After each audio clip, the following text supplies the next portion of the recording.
Greetings and welcome to CRT Gaming Podcast, episode number... Get serious! 49. Garou, Mark of the Wolves.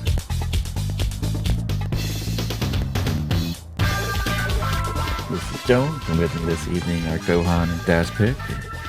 Dazpick's the Get Serious guy in the background. He's trying to make me laugh or something. So how you doing tonight, Gohan? You doing okay? Yeah. This is awesome, keeping the SNK streak going, and this one is a classic. Yeah, this is a good game that Dazpick chose for us here. So let me hop to him for a second and see if he could give us some reasoning as to why he chose this game out of the Neo library. Because it was one that I ran into years ago, and I stumbled on it because I had a new set of MAME ROMs, and I was scrolling through the bajillion games in there, and I'm like, what the fuck is this Garou, Mark of the Wolves? And I turn it on, and lo and behold, there's Terry Bogard sitting there staring at me with no ball cap and no vest. I was like, what the hell? And I never really put a lot of time into it or anything. I didn't really hear a lot of chatter about it or anything. I kind of played it a bit and then kind of just fell off the radar. But I wanted to, touch base with it again and play with it. Touch it. See how it feels. Terry. Okay. It's a great game. I think it's a sad game at the same time. Like the Fatal Fury franchise has kind of been through a lot, and I think the King of Fighters series kind of made the Fatal Fury characters kind of cool to play with. So like the Fatal Fury games themselves, even the Real Bout games, which were a little better, they were just like a different animal. It totally wasn't like this, single playing, Street Fighter 2-esque type of combat. It's always the bouncing between planes and stuff, kind of gimmicky. It's sad that they never made a sequel to this game, because it is it's a flagship level product, I believe, like as far as graphics, sound, presentation, everything goes. Mechanisms, I mean, the things that you have to, the things that you can do in the game, I mean, there's a lot to digest. Yeah, it definitely has a couple, like the top system where you can kind of select where your like danger bar is kind of like usually reserved for the end of your life bar, and you can kind of have it happen at the front of your life bar or in the middle of it, or select whether or not it's to be used like defensively or offensively. It's an interesting mechanism. That's where, I mean, does it have like a type of a parry system in there too? If you use the top system defensively, like it'll kind of like slowly recharge your health bar, and then you can kind of do counters. And I'm not great with that. I barely got into it. I was more trying to just get my wits about fighting the people and getting through the game. Yeah, I mean, I pulled one out of my ass, but it was cool as shit when it happened, because I parried their hit and then countered beautifully. It was really nice because it ended the fight that way, and I was like, yes. But yeah, that was really cool. It's the 8th Fatal Fury game. It's been 10 years since, Geese has died. 10 long years later. Rest in peace. Rest in peace. And there's a new, King of Fighter-ish type tournament going on called the Master of Mayhem tournament or something like that. It's like some big hair band party. Their insane clown posse tour. It's a bunch of juggalos just it's a juggalo convention. There are some juggalos in Fatal Fury series, for sure. Yeah, I mean, when this game came out, it was kind of a SNK's answer to Street Fighter 3, and there are so many awesome systems. In the last episode, we talked about how King of Fighters and SNK fighting games brought a huge amount of innovation when Street Fighter was kind of content to be stale, and Garou is no different. Like, if you watch people who play kind of at the high end of this game, they leverage that system quite heavily that you guys were just talking about. Yeah, it's pretty impressive to watch. It's impressive. It's really exciting. It's fun to watch. Yeah, like I said, you mentioned Street Fighter 3, like Third Strike, which is kind of strange because like this came out the same year as Third Strike, and the like Fatal Fury series from where it was like to this is like almost like a quantum leap as it into just the everything about it, like the play mechanics, just the visuals, the level of animation in it. And it's still on the original Neo system, and that's what's so amazing is like, yeah, if you just put a ton of memory into this and you have the talent to make all the animation, you can do just amazing things. And Garou is just like, you couldn't believe it was even on that hardware. It was so good looking. Yeah, it did. And it did the one thing we have talked about, but like going back, and if you want to compare it with like a heavily animated, Capcom game, Street Fighter 3 is a pretty good point.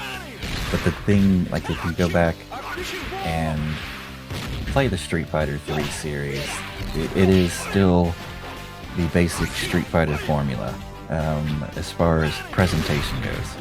There's like a versus screen, match starts, versus screen, match starts. And this one, it kind of does the thing that SNK's always done with their games, where they kind of just do little touches to make things nice. Like it has like a little intro for each character along with the level, while you're waiting for it to, quote unquote load or pop up to actually fight.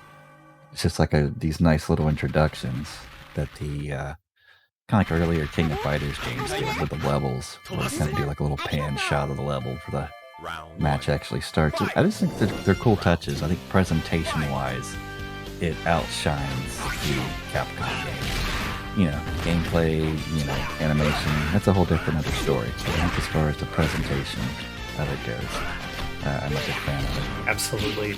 Really was kind of a cool, send-off for Fatal Fury. And I think one of the things that's super interesting about this game is the original designer that we talked about last time, Nishiyama, he did not work on this. He created Fatal Fury, he created King of Fighters, and actually it was some folks who were testers on those games. They were the ones that actually designed them. So it wasn't like one of their old school designers. It was actually folks that came through their test department and wanted to and made a game essentially. So it's definitely, you could tell a high-end plane made this product. No doubt about it. It's pretty interesting because it does have a couple. It introduces Rock Howard, which I think he's a pretty cool character. Just kind of like it, this goes back to like the care they take with their characters, but you have, this super villain Geese Howard that's existed for so long, and he kind of literally gets killed off, in the story and in the game itself. And, he then has a son, named Rock Howard. And Before he died. Well, I don't know. Geese was pretty strong. He could have some ghost babies. He's not Tupac. But, that was something cool about Rock Howard. Because he's kind of like his own animal. But he shares a lot of his father's, DNA. So he has a lot of moves that are very, geesish. Like his fireball, his double fireball. He does the raging storm. He's just a bad young man. He's got a super cool wind pose when the wings come out, like his little power wings. Like in the fiction, right, he is kind of like he is Geese's son who has been trained by Terry, and he basically has all of Terry's awesome moves from the King of Fighters games. He's got like the power dunk, he has Geese's like kind of double fireball thing and the burn knuckle, and like the kind of kick air attack as well, and he's just a super fun character. Just from a design standpoint, very fun to play with. You can tell that the design team spent a lot of time on him. Yeah, he carries over one of my favorite moves Geese has, which was it's literally like a move to do a counter with. So you have a high one and a low one. So, like if you're playing somebody and they jump at you, most likely they're going to punch you or kick you. They're going to hit you. So So they're, even because they're, expecting you to block, so you can just kind of like immediately do this counter move and catching and throwing, and it's just like a total copy of Geese's move. And it's pretty cool to watch. I got pretty excited when I saw him do it. I still like Terry, man. Oh, Terry's awesome. Terry's fucking awesome, and he proves that white men can jump.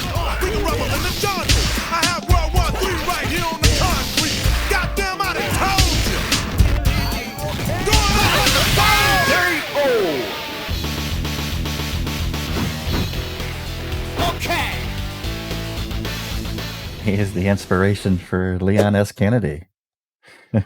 Some people probably like Street Fighter were kind of expecting this to have more mainstay characters in it. But the characters that they did bring into this they all play pretty damn unique. Not to just say it's the Rock and Rock Howard and Terry Bogard show. There's a lot of other great characters in this, but I think that was one of the things that probably threw people off a little bit when this game came out. They were missing Billy Kane. Where's Billy? And there's just you always expect to see the Fatal Fury guys in the game, or Joe Higashi kind of sorely missed. or when like with the later King of Fighters characters, it was all around the Orochi, Kyo, and Yori storyline, right? And they're not even in the game, so but it is, like I was just saying, it is the final Fatal Fury game, so it's cool that they kind of did their own thing there. I think they're pretty damn successful. Yeah, we had like two characters that were like Kim Kafwan's like oldest son and youngest son. That's kind of interesting because they're a lot like Kim, but enough different to not be him. Like the one of them's got a pretty cool move where he had like a foot stomp where he would smash, like if you would kind of stand on the ground and like raise one foot up and literally like stomp the other dude's toes, and like lightning kind of shoots out when he does it. Yeah, it was different. Yeah. That happened to me a few times. And him, and there's Nush Nud Butt, the karate guy that fights bears. I don't know what's going on with that guy. But, he's an interesting character. Did any of you guys play with the little like Strider like ninja kid? No. No, I didn't even play with him, so I'm not sure how he played. I think he was Iji's trainee or kid from Art of Fighting.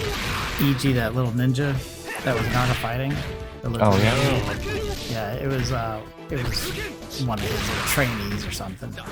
They made some reference to it. And I was like, oh shit, that's right, fucking Iji. One character that his name was Freeman, I don't know how you're supposed to say it. Crying Freeman, yeah, that guy sucks. He's kind of a like what Basara. He's guilty gear character. I think he would fit more like in the later King of Fighters games when like everybody's like weird Orochi going. Yeah, I mean he had like every animation of his was just like the right distance to counter everything Terry did, basically. It was really annoying. Like every time I went to do like a track shoot or anything, burning knuckle, as soon as there was a wind up, foot in my face, foot on my toe. It was very, very frustrating. I did finally figure out what the hell I needed to do and then kick the shit out of him, but he pissed me off for a few minutes. He's a weird character. Actually, like there's another character in the game named that I didn't play with named Kevin, like this military-looking dude. He kind of looks like he'd kind of hang out with Ralph and Clark a little. That's a possibility, but like they'd go get beers. But I guess Kevin has a brother that was killed, so he's kind of like Guile and Charlie. Oh god! And he was killed by Freeman.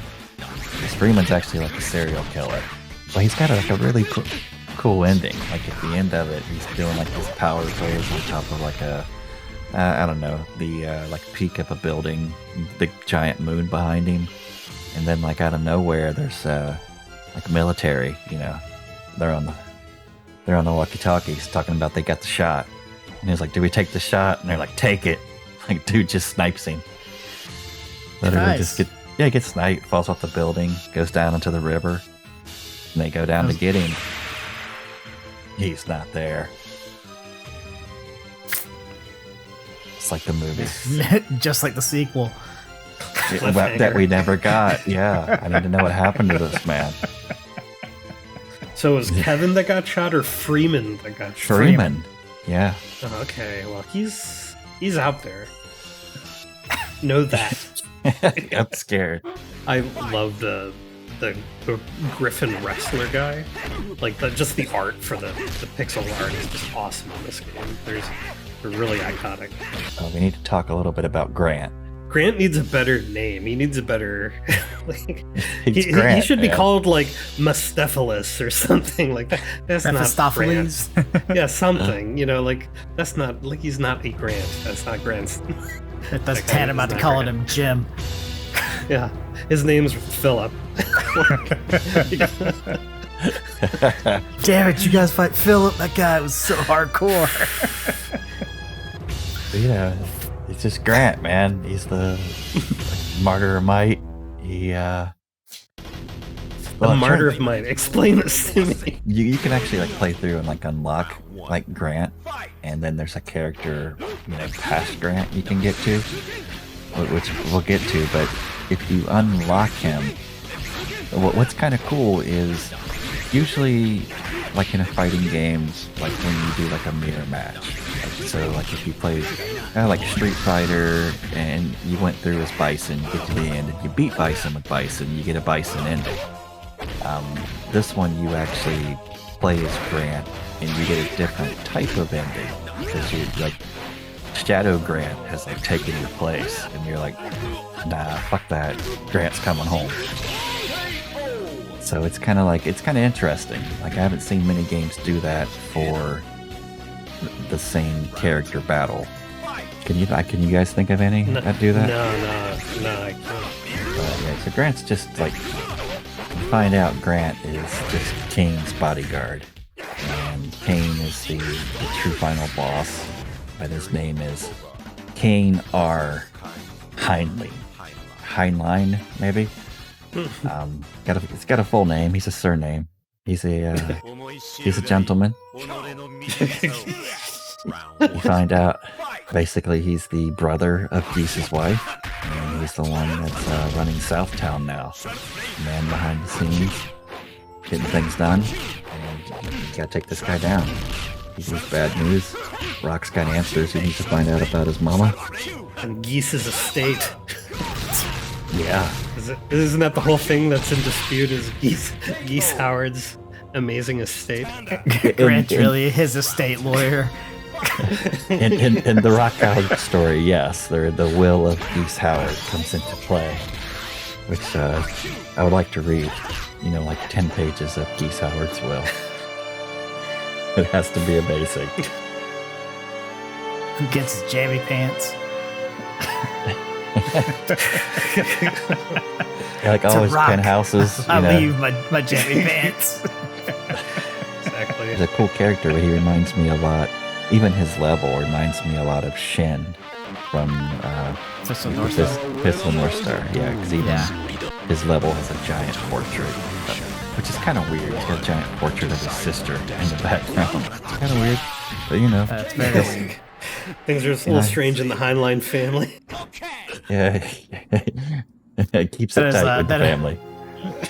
That is a narrow tree. They're just like a redwood.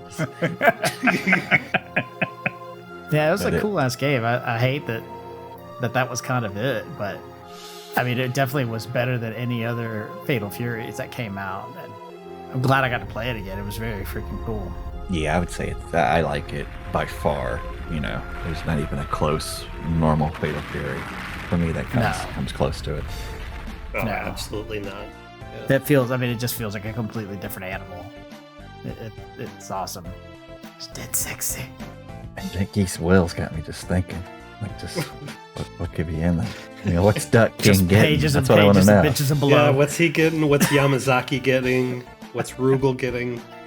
Rugal's getting like He Real took estate. everything off the roof with him. What are you talking about? Like to like. That's why he was laughing on the way down. It's all mine. He's leaving Krauser something sweet, like his old car. He just called him in to leave him nothing. Just to looking. Sick burn, Geese. Yeah. That's why this would be there needs to be a sequel to this, because in the Rock Howard ending.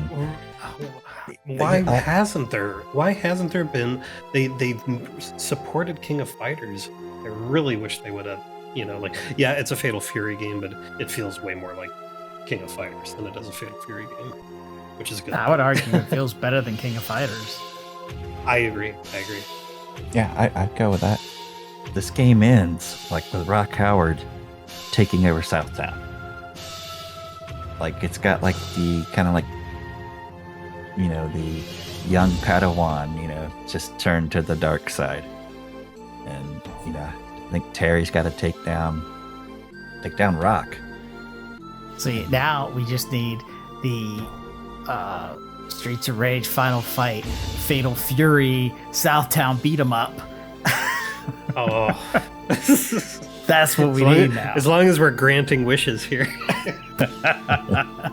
Who doesn't want to play that? That would be sweet. I mean, I'd be totally down with that. Every boss, every level, you got to sweep. Billy Kane, Yamazaki. It'd be freaking awesome. Please, SNK, if you're listening. Good God, that'd be badass. Just walking down the boardwalk of Southtown, just smashing heads. Everybody looks like Terry because they're all bums down there. Looks like old school Terry with a red ball cap and his shoot Converse. Yeah, trucker Terry. The pirate girls down there. Now she was a sexy sprite. Oh yeah, dude. Easy guys, easy. Yeah. The animation in this game is just so fucking nuts, man. All of these characters are just works of art. They're just completely amazing. I think we all liked Mark of the Wolves. I think that's a safe assessment. Goes without saying. That was Daz's choice, was Mark of the Wolves. Got a giant thumbs up from everybody. So next week we're going to be doing a pick from Mr. Gohan. So Mr. Gohan, sir, what fighting game have you chosen for us on the Neo Geo? There are so many good fighting games on the system, and I'm glad that Dazpick, he went with Garou, and but that had to be in the cards. But since he picked that one, I'm going to go with the original, The Last Blade.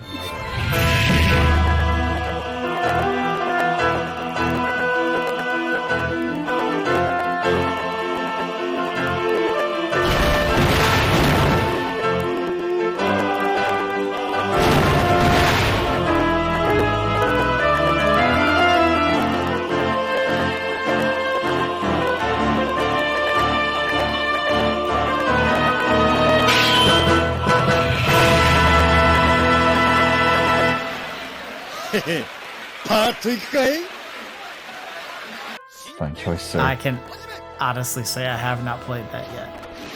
This is another one of those titles, Daz, where it just kind of came out at a time that wasn't the best for it, but it is gold. And I think if you get some time in over the week, I think you're going to come away pretty favorably. Right now. Yeah, it's really cool. You'd think, oh, it's another sword, it's okay, it's another samurai showdown, just looking at it based on face value. But it's its own kind of creature. Definitely shares the same awesome setting, but it definitely does its own thing. Very nice on the eyes. Okay. Stick around next week when we check out The Last Blade. Till then, this is Jones with Dazpick and Gohan. We are signing out. Get serious! Okay! Stop! Game over, yeah!